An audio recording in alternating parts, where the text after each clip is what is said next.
الحمد لله وكفى وسلام على عباده الذين اصطفى أما بعد فأعوذ بالله من الشيطان الرجيم بسم الله الرحمن الرحيم لن تنالوا البر حتى تنفقوا مما تحبون صدق الله العلي العظيم۔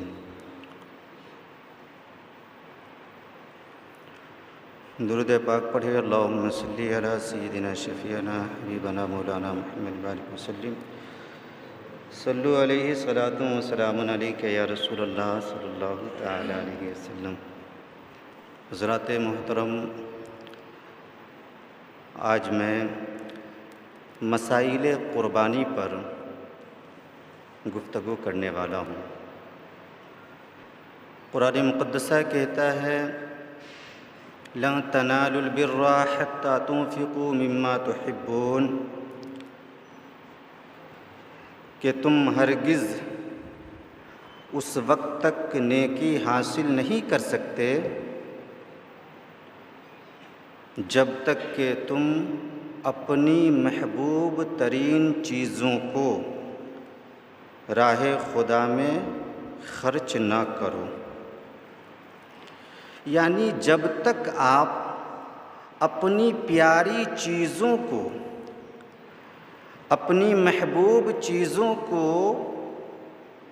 راہ خدا میں خرچ نہیں کریں گے تب تک آپ نیکی حاصل نہیں کر سکتے۔ لہذا اگر فائدہ حاصل کرنا ہے صدقات و خیرات کے ذریعے تو اچھی چیزوں کو صدقات و خیرات میں دیا کرے۔ اگر آپ ایسا کریں گے تو یقیناً آپ کو اس کا فائدہ ملے گا۔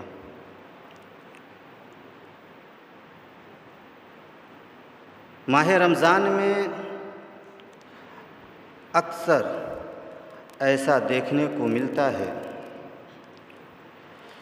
کہ بڑے بڑے سیٹھوں کے گھروں سے ایسے ایسے کپڑے نکلتے ہیں مفلس و کنگال کو دینے کے لیے کہ جو دنیا کے کسی بھی بازار میں نہیں پائے جاتے۔ ایسے کپڑے صدقات و خیرات کے لیے سیٹھوں کے گھروں سے نکلا کرتے، اور پھر ایسے کپڑوں کو دے کر سیٹھ حضرات شہرت حاصل کرنے کی کوشش کرتے ہیں۔ وہ یہ سوچتے ہیں کہ اس کے ذریعے اسے نیکی بھی حاصل ہو جائے۔ ایسا نہیں ہو سکتا۔ جو کپڑے کسی کے پہننے کے لائق نہ ہو، جو کپڑے آپ کے گھر کے کوئی فرد استعمال نہ کرتے ہو، ایسے کپڑوں کو اگر آپ صدقات و خیرات میں دے کر یہ سوچیں گے کہ اس کے ذریعے آپ کو فائدہ حاصل ہو جائے تو آپ کا یہ سوچنا غلط ہے۔ اس سے آپ کو کوئی فائدہ حاصل ہونے والا نہیں ہے، کیونکہ قرآن مقدسہ صاف صاف کہتا ہے کہ تم اس وقت تک نیکی حاصل نہیں کر سکتے جب تک کہ تم اپنی محبوب ترین چیزوں کو راہ خدا میں خرچ نہ کرو۔ لہذا جو چیزیں آپ اپنے لیے پسند کرتے ہیں ویسی ہی چیزیں آپ راہ خدا میں بھی خرچ کیا کریں۔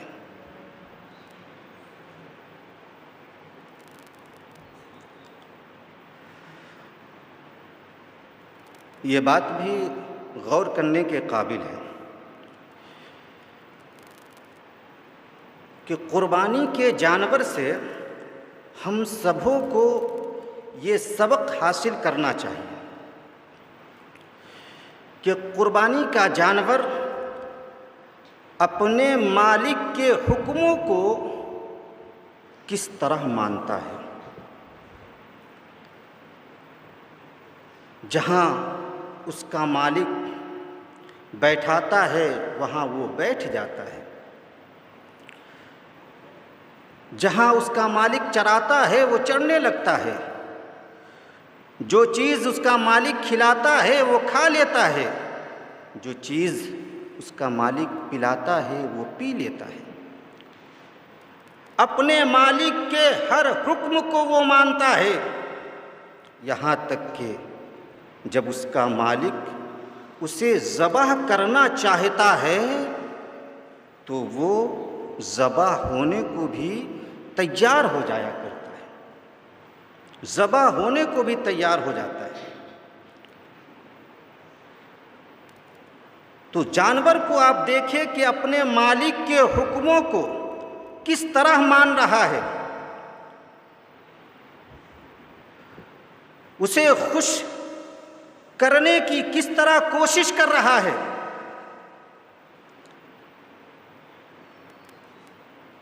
اپنے مالک کی محبت میں وہ زندگی جینا بھی پسند کرتا ہے اور اپنے مالک کی محبت میں وہ موت کو قبول کرنا بھی پسند کرتا ہے۔ تو جب جانور اس طرح اپنے مالک کے حکموں پر عمل کر رہا ہے کہ ہمیشہ اسے خوش رکھنے کی کوشش کر رہا ہے، تو اس سے سبق حاصل کرتے ہوئے ہم مسلمانوں کو بھی چاہیے کہ اپنے مالک حقیقی یعنی پاک پروردگار کے حکموں پر اس طرح عمل کرے کہ ہماری کیفیت یہ ہو جائے کہ ہم رب کی بارگاہ میں یوں عرض کریں، مولا ہماری نماز تیرے لیے ہے، ہماری قربانی تیرے لیے ہے، ہمارا جینا تیرے لیے ہے، ہمارا مرنا تیرے لیے ہے۔ جب ہماری ایسی کیفیت پیدا ہو جائے گی تو یقیناً ہم سے ہمارا رب خوش ہو جائے گا۔ جب ہمارا رب ہم سے راضی ہو جائے گا تو ہمارا ٹھکانہ پھر جنت میں ہو جائے گا۔ سبحان اللہ، ہمارا ٹھکانہ پھر جنت میں ہو جائے گا۔ لہٰذا ہم سبوں کو اپنے مالک حقیقی کے حکموں پر ہمیشہ عمل کرتے رہنا چاہیے۔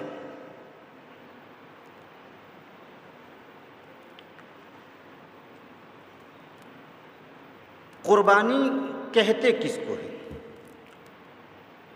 قربانی کی تعریف کیا ہے؟ تو سنیں، خاص جانور کو خاص دن میں اللہ کے لیے ثواب کی نیت سے ذبح کرنے کا نام قربانی ہے۔ قربانی ایک مالی عبادت ہے جو صرف مالدار مسلمانوں پر واجب ہے، غریب مسلمانوں پر قربانی واجب نہیں ہے۔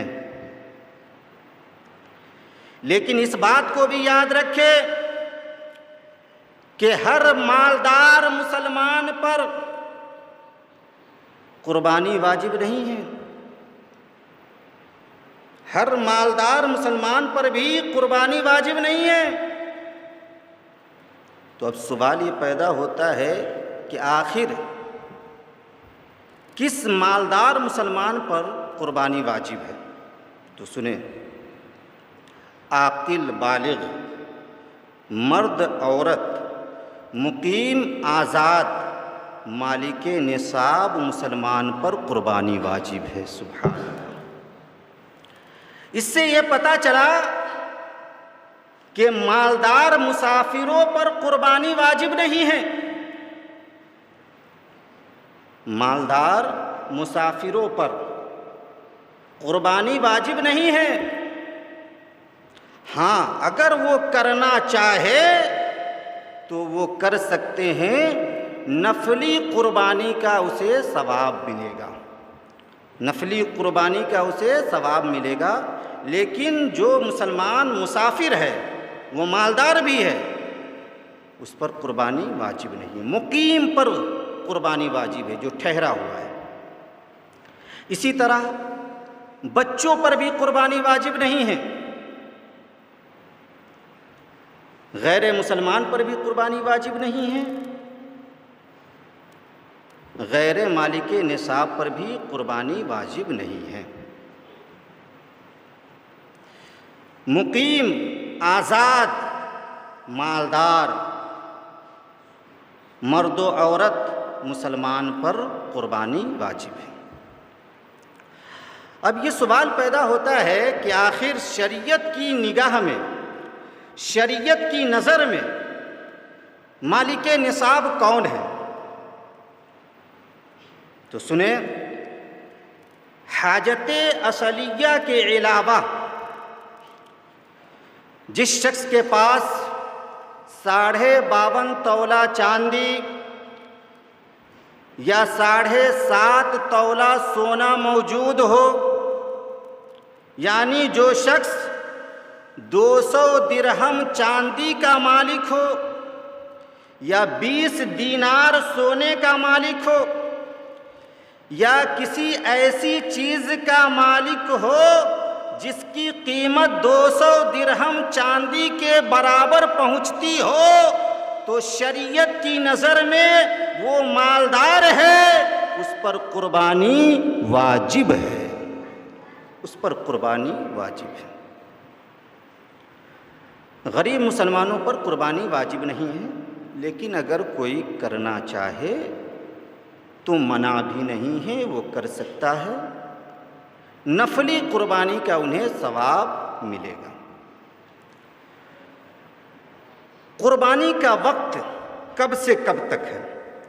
تو دیکھیں، 10ویں ذی الحجہ کی صبح صادق سے لے کر 12ویں ذی الحجہ کے غروب آفتاب تک قربانی کا وقت ہے، یعنی 3 دن اور 2 راتیں قربانی کا وقت ہے۔ ان میں سب سے بہتر قربانی کا پہلا دن ہے۔ جہاں نماز عید کی ادائیگی ہوتی ہے، وہاں کے لوگوں کے لیے یہ لازم ہے کہ نماز عید کے بعد وہ قربانی کرے، اور جہاں عید کی نماز نہیں ہوتی ہے وہاں کے لوگ صبح صادق سے ہی قربانی کر سکتے ہیں۔ قربانی کے وقت میں قربانی کرنا ہی لازم ہے۔ اگر کوئی قربانی کا جانور صدقہ کر دے قربانی نہ کر کے، یا اس جانور کی قیمت صدقہ کر دے، تو اس سے قربانی کی ادائیگی نہیں ہو سکتی، اس سے قربانی کی ادائیگی نہیں ہو سکتی۔ لہٰذا ایام قربانی میں مالک نصاب پر لازم ہے کہ وہ قربانی کی ادائیگی کرے۔ جب قربانی کی شرطیں پائی جائیں تو ایک آدمی کی جانب سے ایک بکرا یا ایک بکری، ایک دمبا یا ایک بھیڑ ذبح کرنے سے قربانی کی ادائیگی ہوگی، یا بڑے چوپائے جانور میں چونکہ 7 حصے ہوتے ہیں تو ایک حصہ اس میں لینا لازم ہے، تب جا کر قربانی کی ادائیگی ہوگی۔ قربانی کے جانوروں کی عمر کی بھی مدت ہے۔ جہاں اونٹ کیے جاتے ہیں تو اس کی عمر 5 سال ہونا ضروری ہے۔ اس کے بعد جو بڑے چوپائے جانور ہیں اس کی عمر 2 سال ہونا ضروری ہے، اور بکرا وغیرہ کی عمر کم سے کم 1 سال کا ہونا ضروری ہے۔ اس سے کم کا اگر جانور ہے تو پھر قربانی نہیں ہوگی۔ ہاں، دمبا یا بھیڑ کا 6 مہینے کا بچہ اتنا بڑا ہو کہ دور سے دیکھنے سے 1 سال کا معلوم ہوتا ہو تو پھر اس کی قربانی جائز ہے، پھر اس کی قربانی ہو سکتی ہے۔ قربانی کرنے سے پہلے قربانی کے جانور کو اچھی طرح تیار کر لینا چاہیے۔ ہم دیکھتے کیا ہے کہ چھری سامنے ہوتی ہے تب جا کے اسے کھلایا پلایا جاتا ہے. پہلے سے کھلا پلا کر تیار رکھیے. اس وقت جو کھلاتے ہیں آپ وہ تو حلق میں ہی رہ جاتا ہے, جلدی جلدی کا معاملہ رہتا ہے. لہٰذا ان باتوں کا خیال رکھنا ضروری ہے کہ قربانی کے جانور کو پہلے سے صاف ستھرا کر لے اور کھلا پلا کر تیار رکھے. چھری اچھی طرح تیز کر لے. ذبح کرنے میں جلدی کرنی چاہیے, یعنی تیز چھری سے قربانی کے جانور کو جلدی ذبح کرنا چاہیے. زیادہ سے زیادہ 4 رگیں کاٹنی چاہیے, کم سے کم 3 رگ, اس سے کم نہیں. ذبح جلدی کرے لیکن کھال ٹھنڈا ہونے کے بعد اتارے, پاؤں ٹھنڈا ہونے کے بعد کاٹے. ذبح جلدی کرے لیکن جب ٹھنڈا ہو جائے جانور تب جا کر اس کا پاؤں کاٹے, تب جا کر اس کے جسم سے کھال اتارے.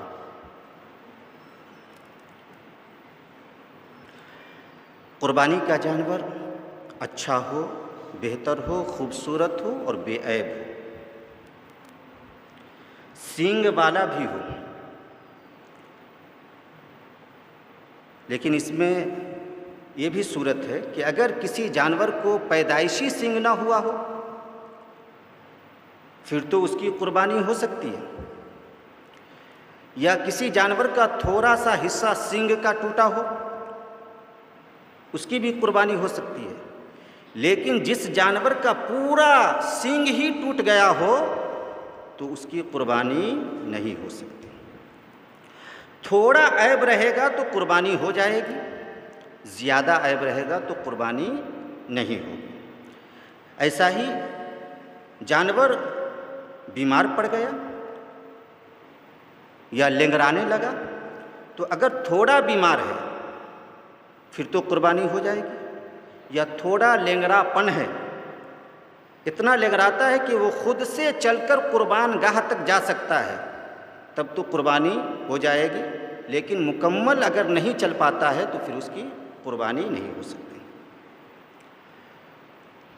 قربانی کرنے والے لوگوں کو چاہیے کہ قربانی کے گوشت سے وہ کھانے کی شروعات کرے. ایسا کرنا ان کے لیے مستحب ہے, ایسا کرنا ان کے لیے بہتر ہے, مستحب ہے. وہ مالدار مسلمان جسے اللہ نے اپنے فضل و کرم سے کثیر مال عطا فرمایا ہے, ان لوگوں کو چاہیے کہ وہ اپنی جانب سے بھی قربانی کرے اور اپنے پیغمبر کی جانب سے بھی قربانی کرے.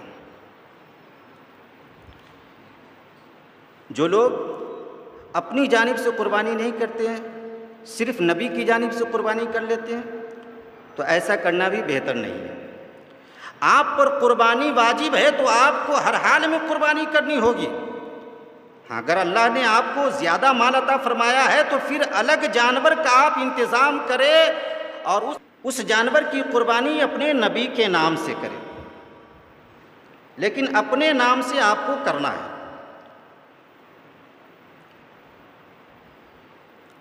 قربانی کا مسئلہ الگ ہے.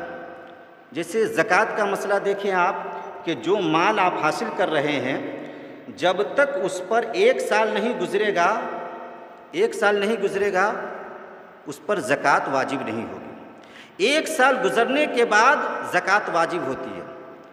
لیکن قربانی کا الگ مسئلہ ہے. آپ کو جب مال حاصل ہو جائے, یہاں تک کہ اگر 10ویں ذی الحجہ کو بھی اگر آپ کو مال حاصل ہو رہا ہے, آپ مالدار بن رہے ہیں, تو اس وقت بھی آپ پر قربانی واجب ہو جائے گی. لہذا ذوق و شوق کے ساتھ قرب الہی حاصل کرنے کے ارادے سے قربانی کریں. قربانی کرنے والے, عقیقہ کرنے والے لوگوں کی نیت یہ ہونی چاہیے کہ اس کے ذریعے ثواب حاصل کرنا ہے, نہ کہ صرف گوشت کھانا ہے. صرف گوشت کھانے کی نیت نہیں ہونی چاہیے, قرب الہی حاصل کرنے کی نیت ہونی چاہیے, ثواب حاصل کرنے کی نیت ہونی چاہیے.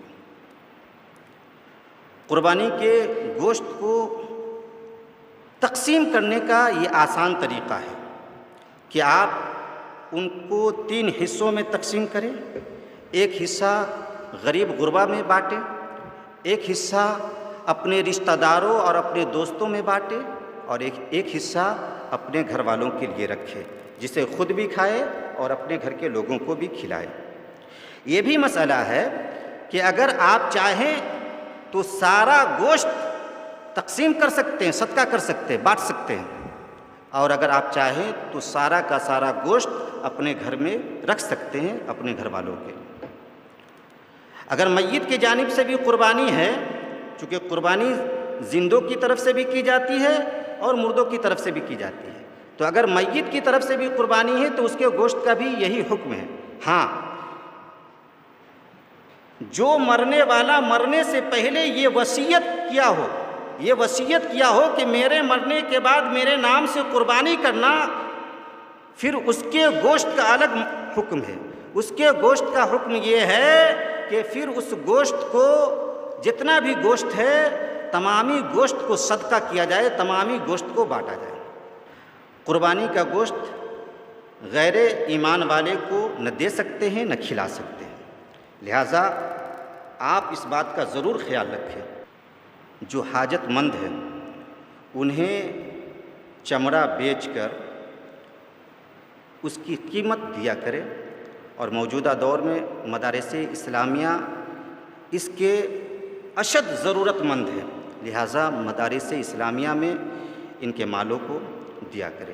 رب قدیر ہم لوگوں کو صحیح طریقے سے قربانی کی ادائیگی کی توفیق عطا فرمائے، راہ مستقیم پر چل کر زندگی بسر کرنے کی توفیق عطا فرمائے. وآخر دعوانا ان الحمد للہ رب العالمین. السلام علیکم.